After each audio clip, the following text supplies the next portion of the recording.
Welcome to the April 15th, 2024 regular meeting of the Board of Education of the Beacon City School District. Please rise for the pledge. Pledge allegiance. Pledge allegiance. To the flag of the United States of America. And to the republic for which stands one nation, under God, indivisible, with liberty and justice for all.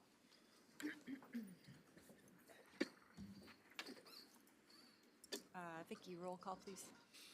Ms. Urson? Here. Ms. Wood? Delayed. Ms. Heath? Here. Ms. Kush? Excused. Mr. Shuttle? Here. Mr. White? Here. Ms. Stadler? Here. Ms. Hewitt? Here. Thank you. Matt, can you review the fire exits, please? Yes, exits are in the back of the LGI.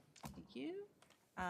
So first we have open to the public. I see some new faces in the audience. I just want to remind the public that you have 4 minutes to speak. Did anyone sign up?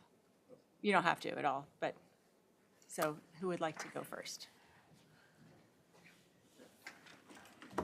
Just state your name.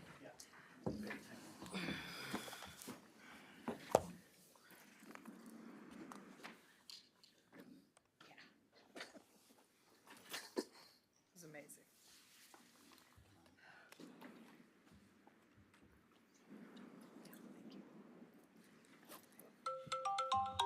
It's on me. Not yet. Seems that off. Should I sign in here too? Yeah. Not necessarily. Hi, everyone. I'll just speak up. My name is John Drew. I'm here today because my daughter is in 5th grade, and she's coming home with a lot of desire to have a smartphone, and some of her friends now have smartphones, and so we're having that larger conversation in our household, and that larger conversation has spilled out into the community, and now I'm having that conversation with a lot of anxious parents that are about to send their children into middle school. And as I'm a teacher myself and have been dealing with this issue for the last 10 years in a college-based environment, and we don't have a policy at our university that is equal across the campus. Students are allowed to come to class with their smartphones. And so we take it upon ourselves as teachers to manage that, and it's a very messy process. If you are very strict, it sort of gets passed around among the students that you're very strict, and sometimes they'll not take your class. And that can cause anxiety in the classroom for the person trying to deliver the material. It also is deeply distracting to be the teacher and see the students distracted by their phones. So it takes me off of my game when I'm trying to do my job well. And it has come to my attention that a lot of schools are now dealing with this in a very serious way. And some schools have found strategies to dealing with it. And there's now data out there that reflects some success stories. It's still early days, to be sure, and I understand that some of the strategies that have brought in some positive results thus far are expensive, and that's something that is on our mind in the community that's starting to sort of organize around this. I did see that in Newburgh they were able to get American Rescue Plan money to pay for the initial batch of these pouches that a lot of schools are now adopting as a strategy to having phones off during the day. I'm sure many of you are familiar with that, and I don't need to go into those details. But one thing that I thought I would share is that if there's any kind of limitation on behalf of the board in terms of writing grants to get that kind of funding so it doesn't come out of budgets that are already compromised or might be compromised in the coming school year with changes to the budget coming down from the state office, or coming down from state. That would be something I would help organize other people if that's of interest. Again, I'm just sort of beginning to grapple with all of this in my household, and I felt like the next logical step was to come here and share my enthusiasm for wanting to support your process and the work that you do here. I'm very much appreciative of your service. And if you get a flood of emails in the next couple days, it's coming from this organization that's starting to happen. But again, it's all coming from a place of wanting to support you all in trying to make good policy, because it's not easy. We know that. And I think we have a group chat going on right now where we're exploring some of the different feelings that some people have when you tell them that their child might not have access to their phone, and how that has to be approached carefully and strategically. It's like threading a needle, so to speak. And maybe we don't insist that all of the school district gets rid of phones all at once. Maybe there should be a trial run and we collect some data. But that's the end of my 4 minutes. Thank you. Thank you.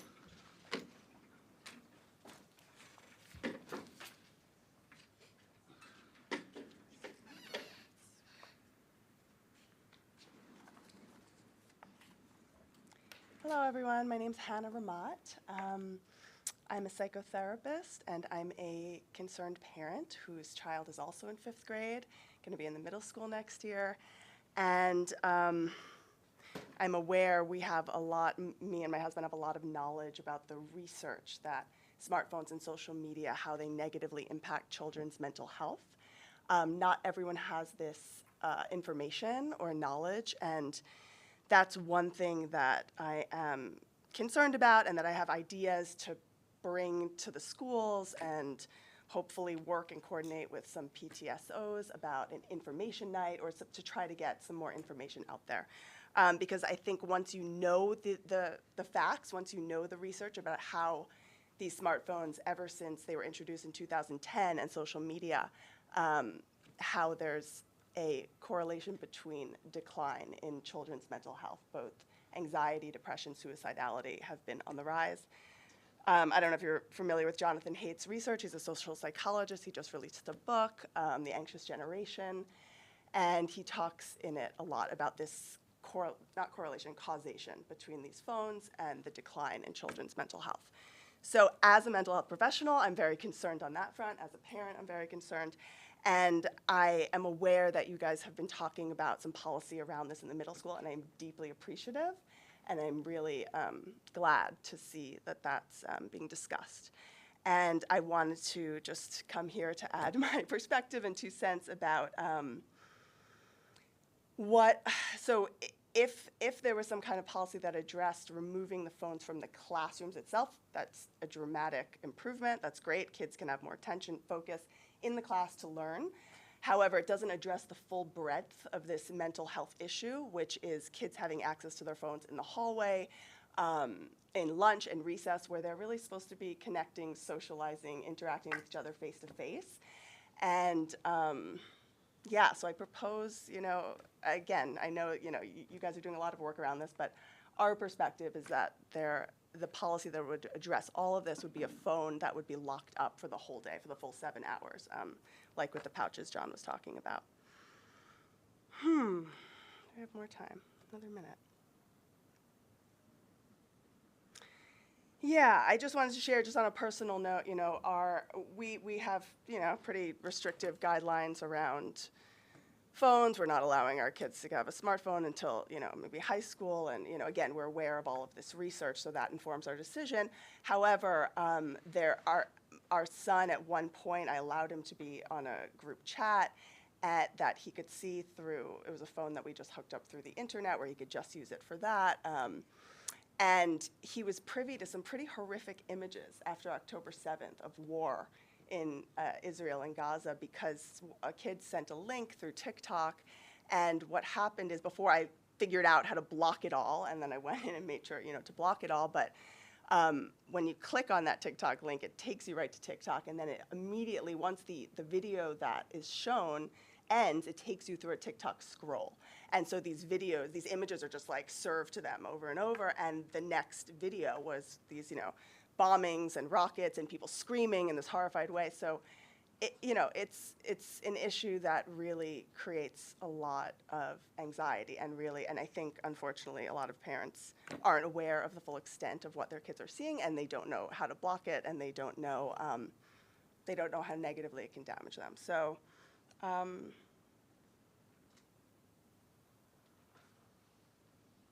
yeah, the last thing I want to say is that, okay, I guess that's it. Thank you. Thank you for your time.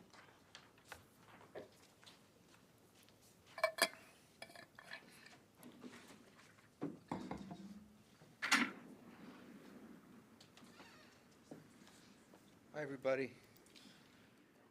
My phone, so I don't have a timer. We'll time you. We got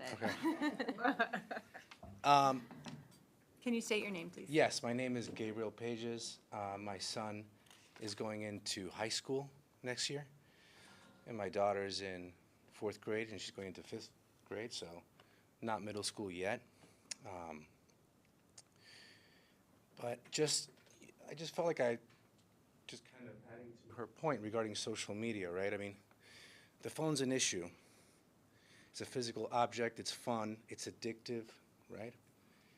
But it's what's being fed through the device that is also harmful, that we're seeing, you know, the CEOs of companies in Capitol Hill getting like a slap on the wrist, the same way that like the tobacco companies got a slap on the wrist in the early 90s, you know? And then it turns out that, yeah, like cigarettes do cause cancer, they're super harmful. But for like 50 years, it was like the cool thing to do, and everyone did them, you know? And if you smoke, that's fine, no judgment, you know? But I think that in hindsight, we're gonna see social media in a similar way, where we won't see the effects of it until much later, when these kids turn into adults, you know?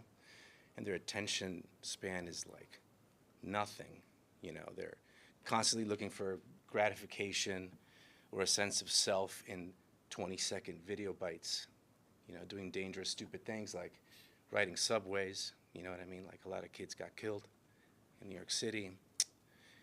So, yeah, I didn't have anything planned to say, only that like, it is a serious concern with like just about every parent that I talk to, you know? And it's, in my mind, I'm like, well, just ban the phones, right? Like just ban the phones at school. They all come with the phones, end of story. But I know it's obviously more difficult than that, because some parents may want their kids to have a phone for whatever reason. Some kids' parents are divorced, and like one parent needs to reach out to them. I totally understand all that, you know? I always make it easier in my head than it is in reality. In our house, our kids just don't get phones. Like my daughter's not getting a phone until maybe she's in high school. I know her. She likes getting into things, so she's not getting it. My son's not getting a phone either, right? But it doesn't stop him from seeing something that his friend has in school. Like, here, look at this TikTok thing, you know what I mean?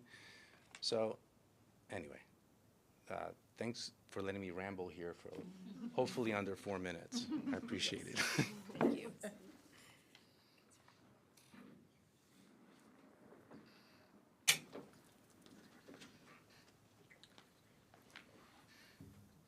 I have a very different topic, though perhaps helpful. My name is Karen Smythe, and I am a trustee of Duchess BOCES. I was elected 3 years ago in 2021, and my term is up, and I am here running for re-election. And I wanted to come and see you all in person. The last time I think I was in front of you, it was in your auditorium, so it's very exciting to see this wonderful space that you're in. It's been a busy 3 years. I was on the Personnel Committee. I am currently chair of the Audit Committee and chair of the new Facilities Committee, and I'm also on the Personnel Committee. As I believe you know, we did accept the resignation of our District Superintendent, Jason Shatelik, and Deputy Superintendent Jody DeLucia has been put into the role of running operations, and so I don't believe that you will see any hiccups in the services that you're provided. We are very confident that Jody, or Dr. DeLucia, I should say, is very competent and will do a terrific job as we go through the process of searching for a new superintendent. We also successfully brought the capital project to completion. If you haven't been to the new facility, I highly encourage you. It's a wonderful, wonderful space. I am a Dutchess County native. My background is in business. I was born and raised in the city of Poughkeepsie, and our family's Dutchess County construction firm, C.B. Strain & Son. I know I was involved with the old Beacon High School. I'm not sure if we did plumbing, heating, and sheet metal work for the new one. I'm not sure. I don't remember. It was a while ago.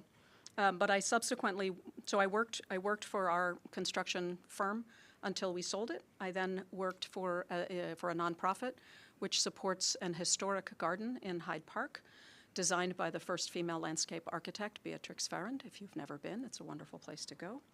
And some of you know I did run for New York State Senate in 2018 and 2020, and I am now the mayor of the Village of Red Hook. I have a particular passion for career and technical training. I think for our students to understand what the possibilities are is very helpful. Some students really struggle to make it all the way through high school, and if they see something right after it that gives them a reason to go there, I worked with a lot of incredibly talented tradespeople, and even for them, as they were learning their skills and getting paid well, they were all in the union, so they had a terrific training program. Some of them were really good at what they did. They learned a lot. They could have gone on to become an engineer or a project manager. I am a big fan of thinking about learning, never stopping. Just when you graduate high school, you graduate college, you're not done. You're going to learn forever. I went to graduate school at University of Virginia. Thomas Jefferson would say the first year you were in college was your first year. Your fourth year was your fourth year. It wasn't your final year, it was your fourth year, because he believed very strongly that education continued on through a lifetime. I really like that idea. And I've really appreciated the opportunity to work with Nick Millis, who's the principal of the Career and Technical Institute. I think we can do more and more to expose our kids to what's possible and to give them a leg up towards that. I also think for our communities, there are a number of careers that are right here. And if we can give them the leg up in the training, for example, EMS, if anyone wants to be an AMS, everyone can use one of those. Building inspectors, we need a lot of those. And even in the health field, both mental health and medical health, again, the more we can do as BOCES to provide the opportunity to support all of your students, that's really what I see my role as trustee is to be one who can make those connections, to remind you that BOCES is there to work with you, and that's why I'd like you to consider voting for me again. Thank you. Thanks for making the trip here, Karen. Is there anybody else that would like to make a public comment?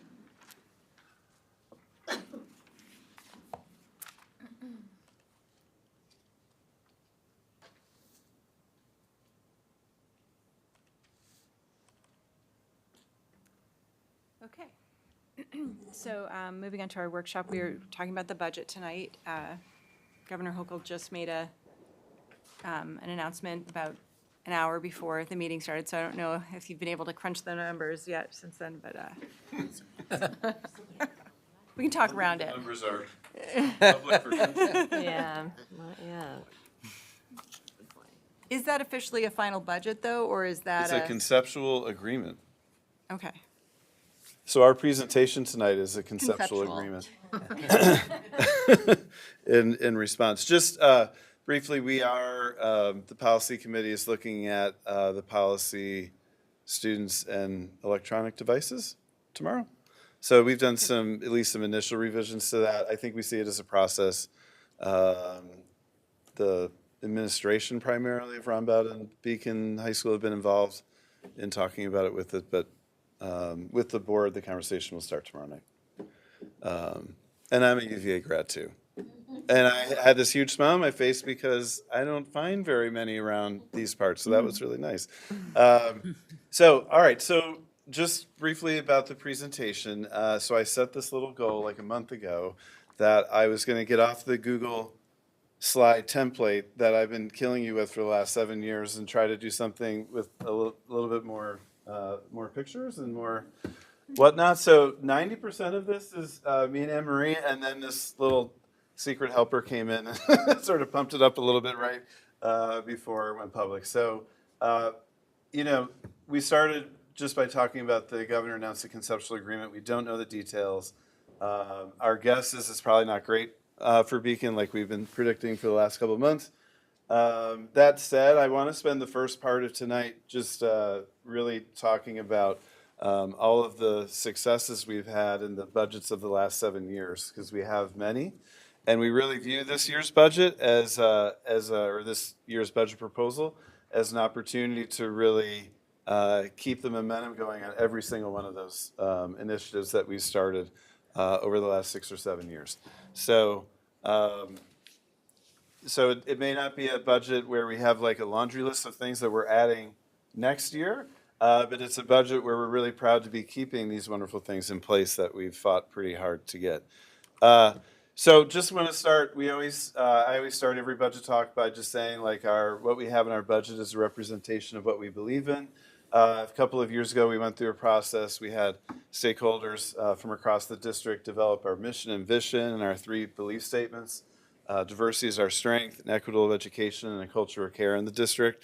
And we really feel like the budgets we've been putting forth for the last several years, including and especially this year, represent those beliefs and our mission and vision. So part of that strategic planning work had us focus on 4 areas. I'm not going to do an in-depth dive on that tonight, but I am very proud to share that a number of things have sprung from that strategic plan work just in this school year. We've had lots of different kinds of professional development, from reading to curriculum development to secondary educators talking about AI. We've had a huge growth in community engagement events from our elementary up through the high school. I'll plug one a little bit later tonight. We have a community resource fair. When is it? Next week? And but that's just a long list of events we've done this year. Growth in extracurricular clubs. We're going to get into that a little bit deeper later in the presentation, but that's been a huge growth area for us as a district. And then part of what sprung from this, some of it was already in existence, but we've had our courses with DCC for a number of years. We have this new partnership with Marist about developing teachers. We're going to be offering a class from Mount St. Mary that's focused on teacher education, and we're starting next year, really small step, but through BOCES. This program's been in place for a number of years. We've never participated, but we'll have 3 kids doing the BARD program at BOCES next year too. So all of that work is really connected to the strategic plan work, and it's really just a lot of it's come up just this year. So there's, this is going to be a lot of bragging at the beginning of this presentation because we have a lot to be proud of. So I'm going to talk a lot about what our budget supports. That's over the past few years, and this budget we're putting forth supports it as well, a 90% graduation rate. The reason why some of this is a brag is that's one of the higher graduation rates in Dutchess County. Our budget supports pre-K. This year we offer 6 full-day pre-K classes across all 4 of our schools, and we also have special class integrated setting class, so a 7th pre-K class, and that is far more than any district in Dutchess County offers. And that's not a proportional statement. That's just straight across the board. We offer more in district than any other district. This is something that we've been working on since my first year here. Our budget supports small class sizes, K through 12. I think the biggest initiative with this has really been at the elementary levels over the last few years. Our current class size average hovers between 17 and 18. Rarely does it get past 22 in terms of the range. The overwhelming majority of the classes we have at the elementary level are below 20. And that's something that's been a very specific and strategic effort from the board's budget work over the last 7 years. Our budget has supported an exponential increase in extracurricular clubs. I was trying to do some math. I'm still working on the math part. I was trying to do a comparison of 4 years ago with the elementary school clubs and where we are now. We had so few 4 years ago that I think the exponential increase would be in the 500% growth range or 600% growth. It's across all 4 of our elementary schools, a wide variety of interests. It comes from A, common sense, but B, there's a lot of research that talks about kids' connectedness to school and how oftentimes that comes from a few things: relationship with teachers, relationship with peers, but also doing things outside of the classroom. At the elementary level, it's less sports, it's more of these clubs. And then middle and high school, it's a combination of sports, extracurriculars, co-curriculars, everything. But we've put a lot of resources into this, and this 24-25 budget supports that. Our budget supports college and advanced coursework. I'm going to add, when we do this slide again, we're going to add the class we're adding from Mount St. Mary about teacher education. That's not up there yet. We're going to be offering that next year. This is what we currently offer in terms of AP, DCC, and then the high school classes we offer at Roundabout. Pictured there is college and career night, but also our student who received one of the top scores on the AP drawing class in the world. Our budget also supports growth of our music program to some of the highest levels of participation that we've seen at the high school. So years ago, we wrote a grant that allowed our instrumental program to go down to 4th grade. We had a blip with COVID just in terms of COVID really was disruptive in the music world. But despite that, we're seeing now the growth from adding that class in 4th grade to our concert band at the high school is the biggest it's ever been. The chorus at the high school is the biggest it's ever been. And we're really, really excited that our budget continues to support that. And this is a big one. Our budget supports increasing salary and benefits to our employees. That's a given. We have contracts. Contracts are usually multi-year with our different bargaining units. I love this picture here because it's a representation of people across many of our different units that were at the Harlem Wizards game back in February. But it's just one of our continual goals. When I started 7 years ago, a lot of our units were kind of in the bottom quartile of the county in terms of salary and benefits. It's a hard fight because we're fighting against districts that have a little bit more resource-wise than we do, but we're really trying to move all our units up that ladder. So before I get to that, this little brag part could have gone on and on, but these are some of the core components of things that we've added budget-wise over the last several years. And so our goal in this continuing budget, we're going to get into like the hard part in a second, but our goal is that all of these things continue, not just in a sort of a passive way, but we build momentum around each of these things. So we wanted to point out all those things that we were just bragging about, one of the highest graduation rates in Dutchess County, more pre-K than any other district, like the coursework we're offering, that we do have one of the lower tax rates in Dutchess County too. So this may be a theme that we talk about sort of moving into next year. So this is like a preview, but this is something that we're sort of starting to butt up against with all the things we want to do here in the district. Just another visual of our tax rates going down over the last 9 years. So we made this slide 12 hours ago. So there was a little bit more of an update 2 hours ago. But the indications we've been getting from, I have the state council of superintendents, Anne Marie has the state organization of business officials. Everything we're reading with that is schools that are in the school districts in the safe harmless category, which Beacon is one of them, that we should not be expecting an increase in foundation aid. That's been the messaging for the last several weeks. The governor announced a conceptual framework on a budget agreement today at 5 o'clock. I don't know all the details of what's in that. My guess is that it is probably, is there such thing as a flat increase? A flat. I shouldn't say flat and increase together, but our foundation aid is most likely be flat going into this year. The reason why our budget presentation is going to be in 2 parts, part 1 tonight and part 2 next week, is once we get the number from the state, we'll be able to finalize our final number for the budget.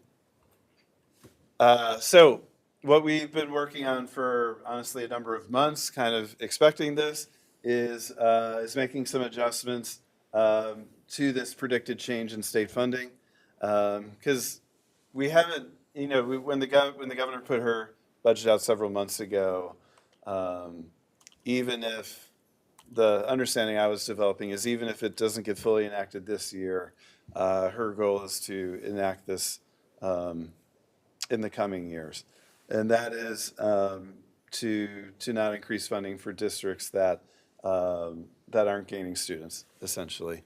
So what we're looking at to deal with this right now is implementing something called position control. And so that is not just like, we're not just cutting across the board, but we are looking at positions across every aspect of the district. When we have someone resign or retire, we are going to go through a process of whether that position needs to be replaced. I don't want to cause any panic. We have several classroom teachers retiring this year. It doesn't mean we're not replacing like that teacher or those programs, but we are looking at what we offer. And it's not just at the teacher level, it's really in every single aspect of the district to see, can we function next year without this position, or do we need to change how this position works moving forward? So that is something that's going to be a process kind of as we go through next year. It's not going to be something that we can just sort of announce next week, like we have it all worked out. But there are several things we're looking at. As the board's aware, over the last couple of years with the rescue funds, we have been adding some positions that are either more behind the scenes support or direct support to teachers. And so we are looking at those just in terms of whether we're able to continue those. That's just an indication of kind of what we're looking at with this. But we're looking across all aspects of the district. We're also looking at all of the contracts that we have through BOCES. Most of our contracts are through BOCES, but through BOCES and other areas to see if we need to do those moving forward, or do we need to reduce them? Either way, but we're looking for savings there. And then lastly, grant opportunities. So I mentioned 5 years ago, we started that 4th grade instrumental music through a state grant. And that provided a huge lift that enabled us to then incorporate it into the budget a couple of years after the grant money ran out. So we're going to talk about EV buses in a second, but part of the proposition to the community is if the community votes yes for this, we'll only purchase those buses if we get a grant to cover part of the cost. We've learned just the other day that we have been awarded the grant conditionally, obviously, pending voter approval. So that's another example. I think in the governor's proposal, she is really focusing on reading. This was a few months ago. I'm not sure where that is in the conceptual agreement that I got announced today, but part of what she mentioned was grants. So if we want to continue some of the robust PD offerings, we need to write grants for those things. Like we're really going to go after grants more aggressively now that the federal money is kind of drying up and that the state funding is changing. Like Beacon needs to be more aggressive with grants, even more aggressive than we have been already. All right, so Anne-Marie's going to take over and just talk about some of this part, and then we'll open it up. Okay, thank you. So the tax levy percentage has grown 3.91%. And the factors that affect the tax cap calculation. So we've been talking the last couple of years about tax-based growth factor, which has been beneficial for Beacon. And that takes into consideration all the new properties that are coming on the tax rolls every year. So you are allowed to grow more to accommodate the building and the infrastructures that are going on. Consumer price index is a max at 2%, so that's really where that 2% tax cap understanding is overall. A capital exclusion, so you're allowed to add back to the tax levy calculation your debt less what you're getting in building aid for that, so that we do have an increase in the capital exclusion. And this is the first time in probably 10 years that we got an employee's retirement exclusion. So if the employee's retirement system, which is our non-certified staff's pension, if that goes up more than 2%, you're allowed the differential that's more than 2%. We saw that very early on with the tax cap. When it started, we had a TRS and an ERS, but this has been the first time in a while. So we gave a small amount, but every little bit helps. I did something wrong. This way? Okay, sorry about that.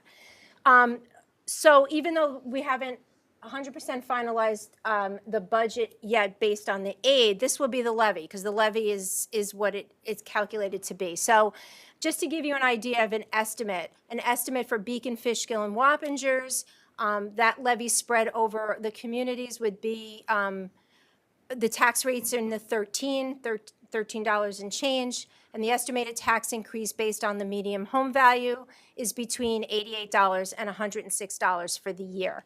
Now, I also want to mention that we use the assessments from last year, and as you know, assessments have been going up, which is what has made the tax rate decrease over the last 5, 6, 7 years. So this is based on last year's assessments, and what we anticipate is as Beacon is growing, there are more properties coming on the tax rolls in portions. So not only are you seeing, you might be seeing your individual assessment change at your house, you're also we're seeing other properties come in. So the tax levy is the total amount that we could raise in taxes. If you have more properties come on the tax roll, then you're spreading that same amount over more properties. Meanwhile, each individual person will pay a little bit less. So that's probably the easiest way that I could explain that. So we're anticipating this basically to be worst case scenario because we're assuming that the assessments will increase for next year. And we'll know that in July, and we'll talk about it again before we do the tax warrant in September. Oh, I'm sorry. I keep doing that. So just some newer items that are included in this budget are funds for professional development, especially around reading. We've gone over that back in a March meeting. Funds for a pilot new reading program. So when I say pilot, I'm not talking about like a couple teachers. We're talking about grade levels across the elementary level in BCSD implementing a new reading program next year. So that is a new program that we're funding. And then funds that support this continued enrichment for clubs and field trips. So, some of this is new, and we are very committed to keeping those things in place. So EV bus. So on the ballot in May, our first proposition will be about the budget. The second proposition will be about EV buses. So last year, we asked the taxpayers to vote on one EV bus, assuming that we would get, I use the figures there. We thought the cost at that time was $466,000, and we would get $250,000 as a grant. And only if we got the grant would we able to buy the EV bus. So unfortunately, the current cost of an EV bus and a level 3 charger is $495. So the language that the taxpayers voted on last year isn't sufficient for us to buy an EV bus. So what we want to do is just amend the language, and we actually want to add a second.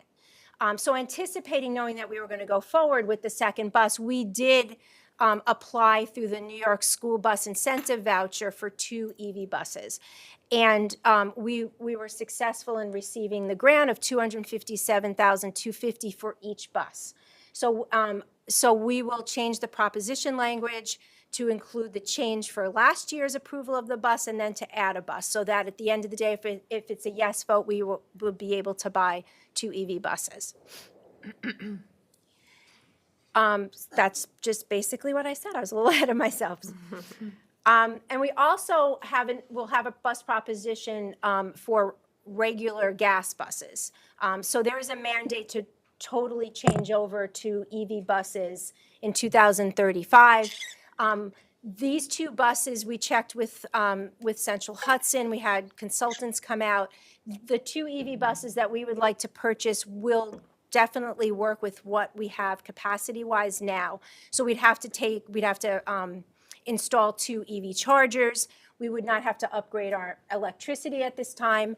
But going forward past that is another conversation. It would be more about having more electricity brought to the bus garage. It would be about doing some renovation work at the bus garage to have a plan. So our first step was to buy these buses. We'd like to use them on different runs to see how they work. We'd like to train our staff on how they actually run, because all the bus mechanics need to be trained. So we thought this was a great step in the right direction to try to fully mandate going forward. But we do need these new buses, and just to keep the fleet up, to bring kids to and from school. It's worth noting that we get 59.9% transportation aid, so that's more than 50% back in transportation aid. And we do, the bus proposition of 485 will be spread over 5 years. It'll be a bond anticipation note, and the 5 years matches the state aid. So we try to keep the impact to taxpayers at a level. Just before you get to that, Okay. just a couple of things about the buses. Last year, the voters approved changing our catchment area for for kids qualifying to ride the bus. It used to be 1.5 miles, now it's 1. Our ridership is up to 65% of our students ride the bus either one way or both ways every single day. That's up probably about 20% from a year before. So that's like a great example of kind of a small measure that we put on the ballot. It didn't have a huge cost to it. It's made a huge difference, especially at Roundabout and BHS for kids getting here on time, cutting down on tardies, things like that. About the electric bus, I just want to say yet another thing. We went through our list at the beginning, but it's yet another example of us being part of leading the way in Dutchess County. I think there's one other district that's doing a similar process as us with the EV buses. So we're really proud to be moving forward with that and looking forward to the voters taking a look at that on May 21st. Capital project. We're in the midst of our conversations with that, but we've kind of already done a full meeting on the capital project. But again, it's a $49 million project. Our building aid ratio is 67%. We do have a capital project website, the 2024 capital project website. But just to reiterate, this is a project where we're really looking at keeping up with the upkeep and then moving our buildings beyond that stage, modernizing our buildings, really improving like the windows, the roofing, like the lighting, et cetera, throughout our buildings. Also looking at adding cooling centers to our elementary schools and the middle school and like the cafeteria and the gym. Looking at upgrading the tennis courts, looking at upgrading the baseball and softball fields, looking at some pretty extensive renovations in the theater to make sure we're keeping up the upkeep on that. So we're really excited about that capital project being part of the ballot too. So we really feel like the budget proposal we're putting forward supports our students for all the reasons we've elucidated it, and we've probably missed some.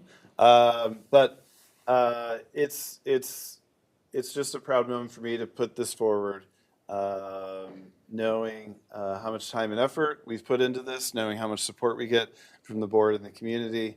So I like bragging about the things that we've accomplished in the budget. So when people ask me what's new in the budget, well, I don't know what you do at this part, so we're just going to leave that screen. But when people ask me what's new, it's really about keeping these things we fought so hard for over the last 7 years. That's the main theme of this budget, and also dealing with what's coming to us from Albany in a really thoughtful way. We're trying to see it as an opportunity for us to build even tighter systems in terms of long-range financial planning, utilization of resources, trying to have systems in place that are based on like the number of students in a school and things like that. So it's a moment for us to use our resources more thoughtfully, to create some thoughtful processes, but also to keep the momentum going on all the things that we've gained over the last several years. So Tuesday next week, that is the meeting where we approve the BOCES budget. But we wanted to put the final budget in front of you that night with the final budget number. We will provide a little bit of like what we're moving forward with position control. But I do just really want to say we're not at all saying that in a panic our staff or the community way. We're just looking at ways to just thoughtfully use our resources more. We're not cutting programs. We're not cutting like entire, like parts of like our extracurricular offered or things like that. We're not eliminating a bunch of classes. It's nothing drastic like that, but we are looking to just across the board where can we pull some of our resources back. The shortfall we're sort of predicting from the governor's budget from where we are right now is about $900,000. But we feel like we have a plan in place. We're trying to tighten it up, but we have a plan in place to make that shortfall up in a way that we don't feel like kids are missing key things or that we're stepping backwards in all these things we've gained too. So, what questions do y'all have or comments? Can you, what is the reading program? Is it a specific, something we might have heard of that you're thinking about? We're going to be at the, before spring break, teachers took a look at all the resources. They gave input. The elementary teachers did, they gave input to SAGI. We're going to be doing that at the May 7th board meeting to get like really into detail. We are looking at just choosing like 2 or 3 grade levels across the district to start it in. We think starting at something across 6 sixth grades would be hard in year one. Yeah. So it's a little bit to be continued. Okay. Any other questions? I just love the fact that you're looking at it from a smarter lens, right? Not doing the same old, same old. We're not adding, but we're taking what we're having, we're enhancing it. Such as with the college offerings, the dual enrollment classes, right? We're expanding there. That's a smarter way to look at it. So I appreciate that lens. Thank you for all the work. I know it's been a real roller coaster with flying blind with what we were. Yeah. Well, I wanted to give a hat tip to the board. We did a retreat back in January, and I think it was probably one of our better retreats, and we focused on, long-range financial planning, and we've really embraced it, and it was really well timed with everything that's going on. But I think, we also, with all the things we've gained, I think we're going to be having future community conversations in the upcoming years about, do we want to keep all these things and how aggressive can we be? And then also thanks for the advocacy efforts too, because I don't think that is over. And I always will put my plug in with all that we've done with pre-K. I really think a powerful avenue of advocacy is the state changing the way they fund UPK. And I think we're hearing rumors that it may be part, or I don't know. I didn't see the press conference. Did she mention pre-K at all? No, she did not. I mean, So if the change in that formula didn't make it into this budget, I really think that's an avenue, because with the amount that we're doing, if they change the formula, it's a huge gain for us. So, right, given that we're already doing it. so anyway, Well, I just wanted to also say thank you. We knew this was going to be a bumpy year, the last year of our federal aid, and this does not make it easier for us. So it's a sort of like a 2-1-2 punch. But I think that the growth that we have achieved over the last 7 years has been done really carefully and always thinking about let's do things that we can maintain and not just like add programs every year for the sake of adding programs. So it feels stable and like not like a loss that the kids will feel, which is really important to me. So thank you Right. very much.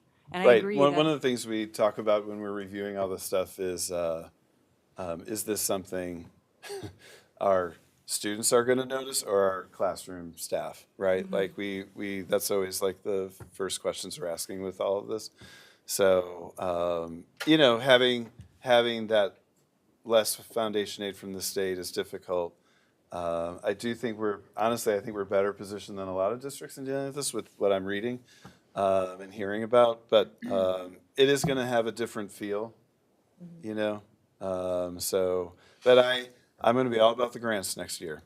So I can't wait for the governor to start announcing all these grants that she said she was going to put forward. yeah, that will be interesting. Supports everything. Anything else from anybody?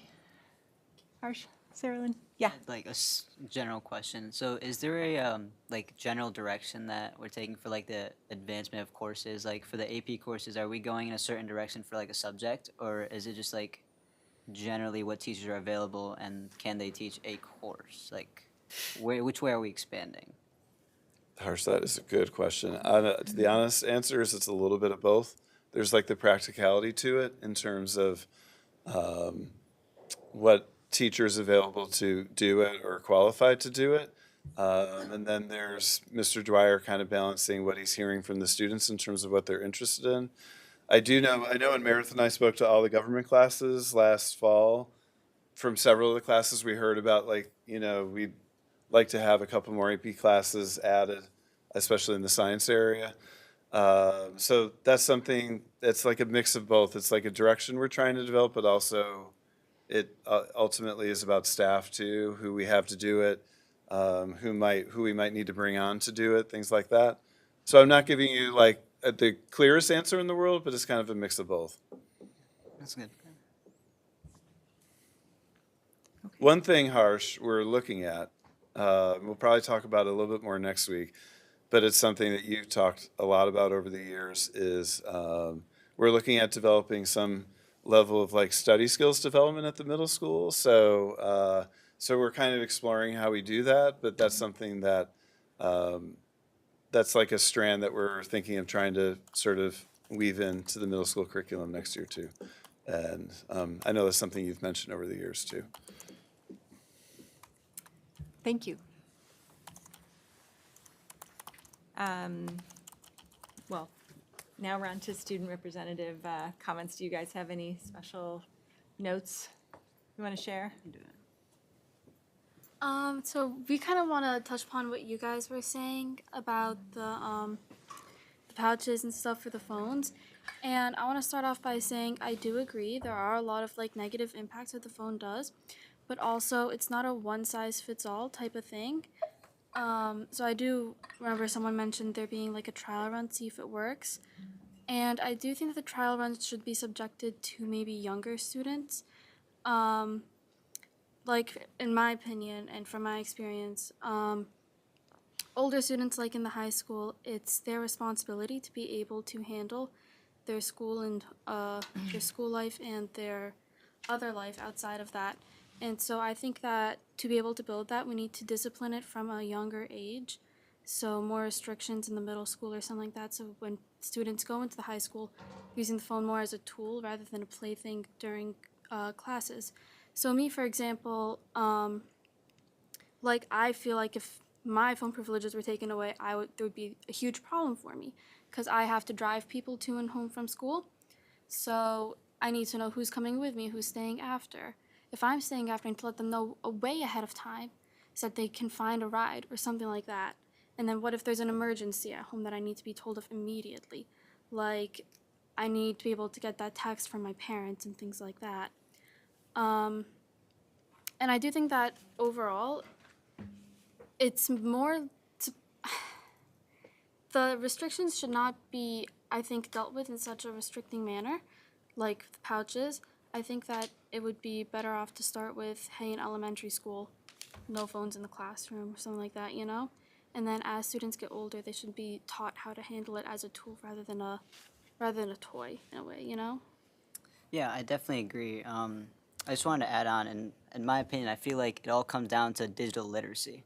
I know someone talked about the usage of tobacco and stuff. That eventually got implemented into the curriculum where kids they're telling kids don't smoke. Now, I think over time this will probably become in a curriculum about social media and all of that. But until then, I don't know if there's a surefire way of protecting kids from all of that's coming in from the internet. Especially with digital literacy that we learn and in classes, I think there's like a certain standard that you have to understand how the internet works, especially in the ages that we're going into. I think it's hard to like protect kids 100% from the internet, and then them also developing a certain level of digital literacy skills later on. So there's like sort of an issue that when it comes to that, but yeah, I do agree. It does become sort of like an attentive issue. Kids tend to not pay attention all the time, and they're always going for that like, what can I do while I'm doing this type thing. But yeah.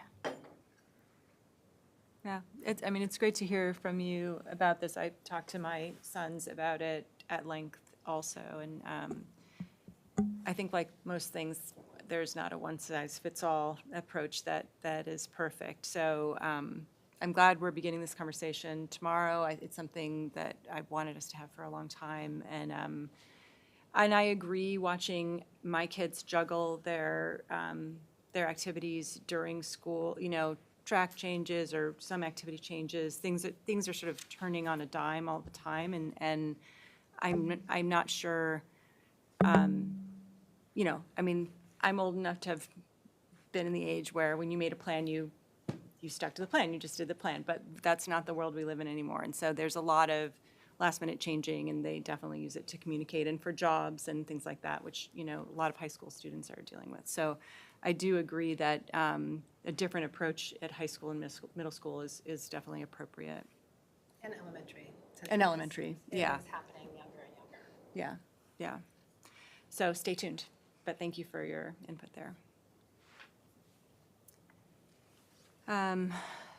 Reviewing the agenda, there are a few changes. 1310 South Avenue Elementary with teachers added to kindergarten orientation leaders. 1313, new agenda item added, appoint senior prom chaperones. 1611, approve estimate from Clove Excavators for site work at South Avenue as part of the capital project. And 1612, approve proposal to purchase the Daikin unit ventilators for JVF as part of the capital project. Can I have a motion to adjourn to executive session to review the employment history of a particular individual, and the board will return in about 25 minutes? So moved. Second. Flora, second by Eunice. Comments or questions? All in favor? Aye. Opposed? I'm also in favor. We are 7 tonight. So, passes 7-0. Thanks.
Superintendent's report.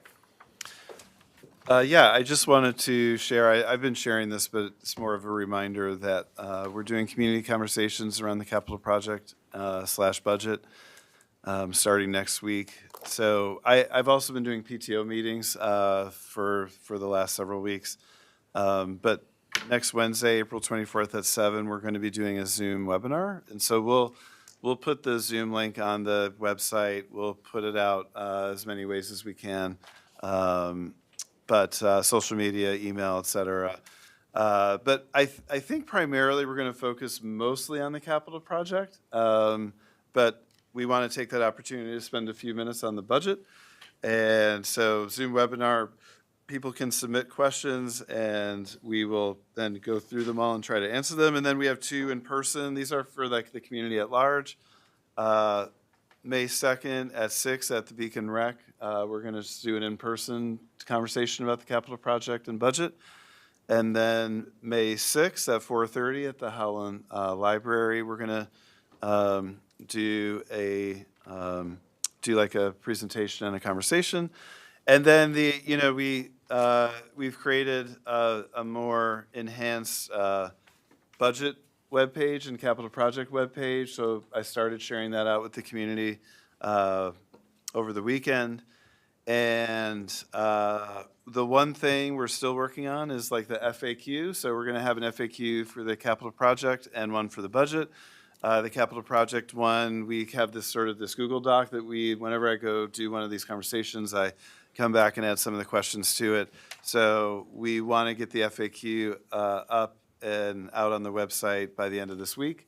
And then we'll refresh it once a week until the vote with the new questions that we get. So I've done 4 of the PTOs. I have a conflict with the high school one. That we kind of had a little communication mix up on that one. So I'm not totally sure that Wednesday one will work, but I've done the 4 elementary schools, working on scheduling roundabouts for the capital project. So we're getting out there, and it's great to talk about this stuff, and we're excited to do these more community-wide ones too. So I will try to find some other ways to get the word out. We'll see if the Beacon Free Press can run some stuff or other avenues so we can get a mix of folks attending. And that's all I have. Awesome, thank you. Board comments, Semra? I know the parents aren't here anymore, but I'm glad that they came and spoke to us about the organization that they're doing around cell phones, and I'm looking forward to that policy discussion. And it was also good to hear from the students. That's all I wanted to say. Thank you. Kristen? Yeah, thank you again for all the hard work on the budget and staying sort of nimble. And it's been a really challenging few months in budget season, and like going forward, we're going to need practice for some things or some skills we're going to need going forward. Just to echo what Semra said, I am really glad that people came and spoke about this issue. I think it's really important to raise these things with the board, in public, with each other, because I know there isn't one single solution, but I do think the more that we're all talking to each other, the more likely we are to find something that would work for us. And I think that it was great to hear the student perspective because they provided this point of view of how it's a tool that really helps them organize their day. I think that we have to bear in mind that those are older students, that they are very successful students, that they are students who are participating in a variety of activities and are very responsible people, and might have been much less likely to be impacted by the negative impacts of cell phone usage and social media. I've done projects for social media companies, and I've seen kids who really, one of the things was around problematic usage, and it'll break your heart. This one kid really described how he was so paranoid about not getting to look at his phone. His dad built this thing out of a cinder block to like mimic something you could buy online where you lock your phone in it. And he became so panicked in the middle of the night, he climbed to the roof of his house and threw the cinder block off of the house so that it would break so he could get to his phone.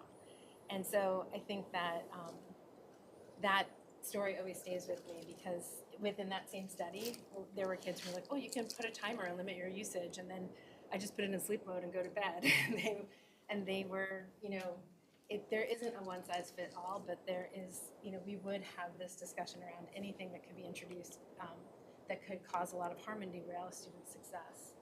And I think that we really do need to have the discussion around a transition from, well, first of all, entering the building in elementary school and then going into middle school and then middle school, because that is an age where everyone is sort of reshuffling their identity and their status, and all of that happens naturally anyway. But once you layer cell phones, so, group texts, social media, it's hard for adults when we see something targeted at us, and we know who we are, we're in our lives, our careers, our homes, our families. A child that's just trying to figure that out, this can be really devastating to them, and they might not even tell anybody about it because they're so ashamed. So I think we really need to take time and unpack this and find something, and it should include a parent engagement piece where they dive into what can be done at home, because I think if everybody sort of jumps together and they have a common language, it'll be more successful, and it's not just a district policy thing. But I really do welcome the discussion. Thank you. Eric? I agree with I'm glad these parents were here. We've been getting some emails as well. I do think the easy thing is just to say they're not allowed, but I think there does need to be a discussion about it. I think having the student perspective was awesome. I know we've probably seen articles. I know Newburgh has a policy. I think Poughkeepsie has one. But those policies also, there was some education prior to it. They didn't just start it in September without a conversation taking place. So I do think that the community and the students need to be made aware of what's happening. And I think there is some, I'm glad that our group tomorrow is discussing this. I think that's a really good way to handle this, and I'm sure that we'll do it the right way. So I appreciate them coming and giving their perspective. And then I also want to just say I do appreciate Matt and the work that Anne Marie's doing with the budget page and the capital plan. I think having those FAQs is great.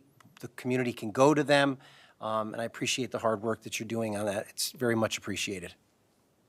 Thank you. Eunice, sorry, I skipped you. That's okay. Policy committee meeting tomorrow happening. I just want to make sure it's at 6 o'clock, or did we change the time?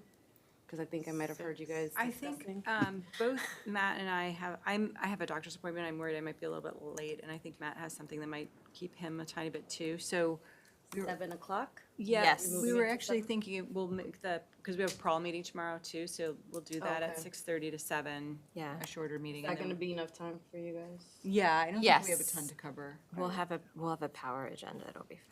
All right. So when is policy? Prawl is at 6:30? then? Yeah. Okay. And then the policy at Policy. 7, and I will email those parents that I. Okay, that you mentioned, yes. Thank you. And if we could put something big on the website, Yeah, maybe even a pop-up. It's changing to 7. yeah. Times have Make changed. something pop up, but I can change it on the calendar.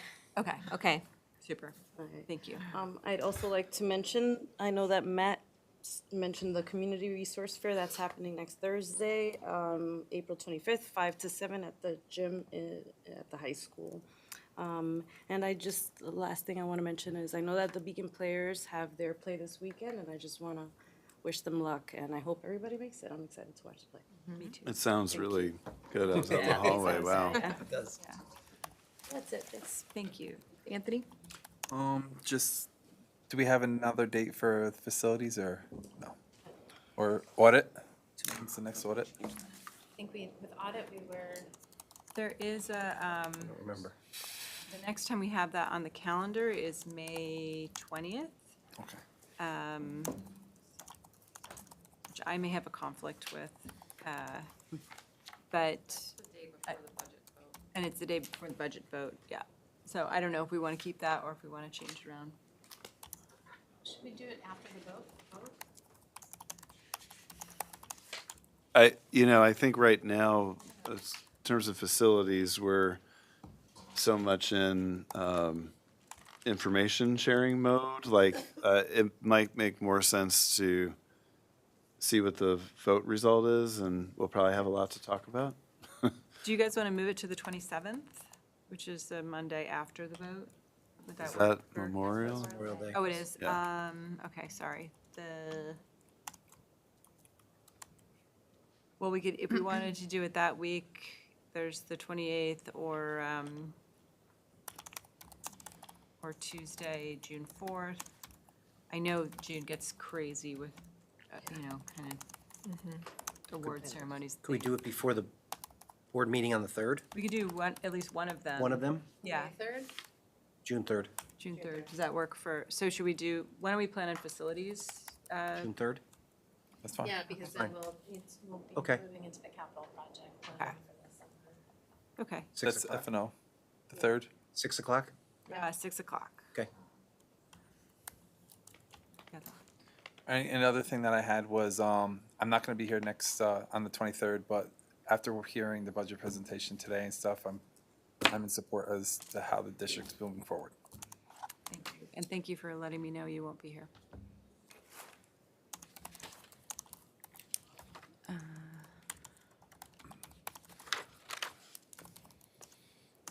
Laura?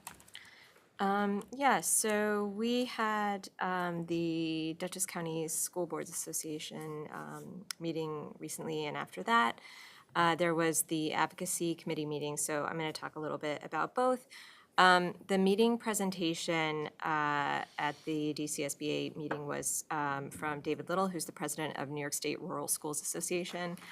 And he actually had some really interesting things to say about the budget and the pattern of the budget. And he basically was talking about how every governor that has stayed long enough has had the same pattern, that they come into office, they give a healthy aid increase, and then they spend the next 2 years recalibrating to get funding under control, and that's sort of how they sell it. And then he had mentioned something, and I hadn't caught this, but that I guess there was some news leak to Newsday, and the budget director had said they needed to recapture money to give it to the school districts that really needed it.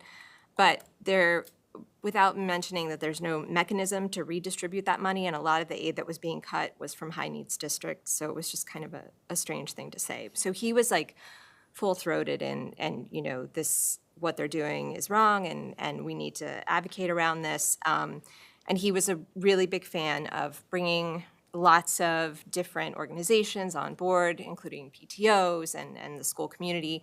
And one thing that he said is, and he actually had previously worked with he's an attorney, and he had worked with both sides of the legislature, if I remember correctly. And he said, if one person complains about something, a legislator will say it's a coincidence. If 2 people do it, it's worrisome. And then if they hear from 3 people, they'll tell their conference that everyone in their district is saying this and I have to do it. So, the volume does help after a while.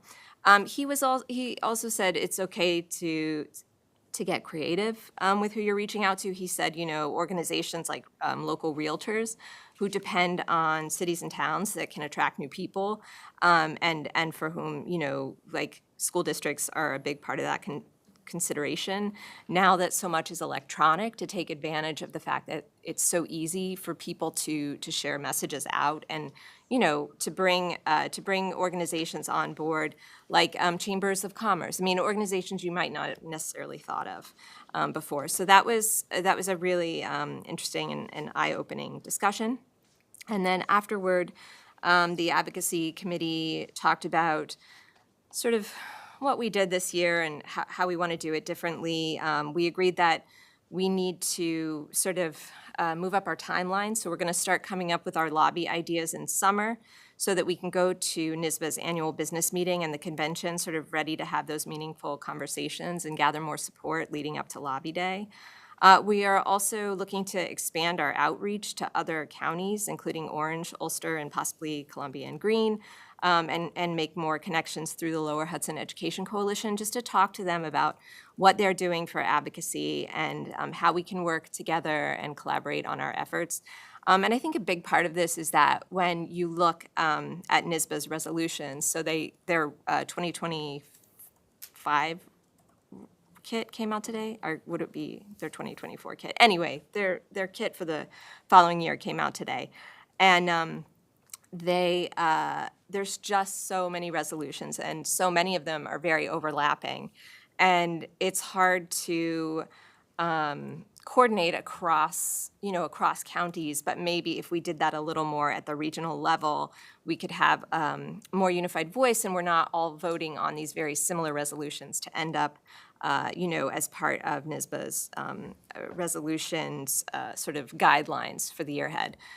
We were also talking about how, because they have so many resolutions, it's really hard to understand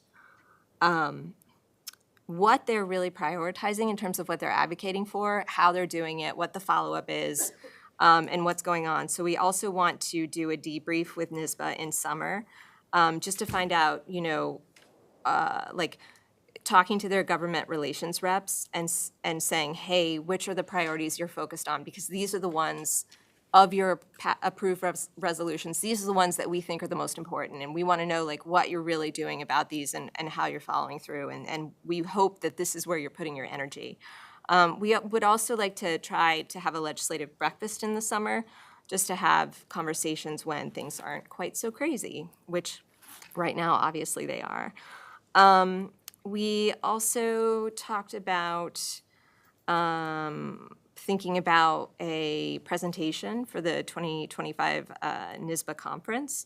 It's too late to do a presentation for this year's conference, but maybe something next year as we're thinking about what we want to advocate for, what we want to spread information about. Special education pre-K came up a lot. And the idea around that is that a lot of boards and a lot of people outside of the people directly working on those issues don't really understand what's going on or what the stakes are. And that might be a really good place to have that conversation and to share that information. So that was a thought that came out of the meeting as well. So that is the shortened version of the meeting. And I look forward to the work that we do over the summer. So, yeah. Thank you. That was a short version. I am so sorry. No, that was just. I don't know what to edit. No, it's good. I was like, what's left? Pages. The only comment I have is I just wanted to let the board know that we decided to push the conversation about the RFP for legal counsel to after the budget vote. So we'll do that in June. I did speak to references for both of the firms that both of the firms that we spoke to, so I can give you guys that information when we have the discussion. Okay, moving on to new business, we have a roll call vote. Can I have a motion for the resolution for our authority to purchase buses? So moved. Anthony, second by Flora. I'll read the resolution. Be it resolved that the Board of Education of the Beacon City School District hereby adopts the resolution authorizing the purchase of school buses for the school district of the City of Beacon, Dutchess County, at a maximum estimated cost of $485,000, and authorizing the issuance of $485,000 of bonds of said school district to pay the cost thereof. Are there any comments or questions? You want to do the roll call? Thanks. Ms. Urso? Here. Ms. Flynn? Yes. Yes. Ms. Heath? Yes. Mr. Shutter? Yes. Mr. White? Yes. Ms. Stadler? Yes. Ms. Hewer? Yes. Thank you. Passes 7-0. Moving on to the consent agenda. The use of the consent agenda permits the Board of Education to make more effective use of its time by adopting a single motion to cover those relatively routine matters which are included. Any member of the board who wishes to discuss individually a particular piece of business on the consent agenda may so indicate, and that item will be considered and voted on separately, thus preserving the right of all board members to be heard on any issue. Are there any items that any board members would like to have pulled from the consent agenda? I have 13.08 I-10 and 13.12 M1. 13.0, 08, and what was the second one? 13.12 M1. M1, okay. Can I have a motion to approve 12.01 through 16.12, less 13.08 I-10 and 13.12 M1? So moved. Eunice, second by Flora. Comments or questions? All in favor? Aye. I'm also in favor, passes 7-0. Can I have a motion to approve 13, can I do them together? Sure. 13.08 I-10 and 13.12 M1. So moved. Second. Anthony, second by Kristen. Comments or questions? All in favor? Aye. Opposed? Abstain? One abstention. I'm in favor. Passes 6-0. Can I have a motion to adjourn the meeting? So moved. Second. Eunice, second by Flora. All in favor? Aye. Opposed? Aye. I'm also in favor. Passes 7-0. Have a great night, everyone.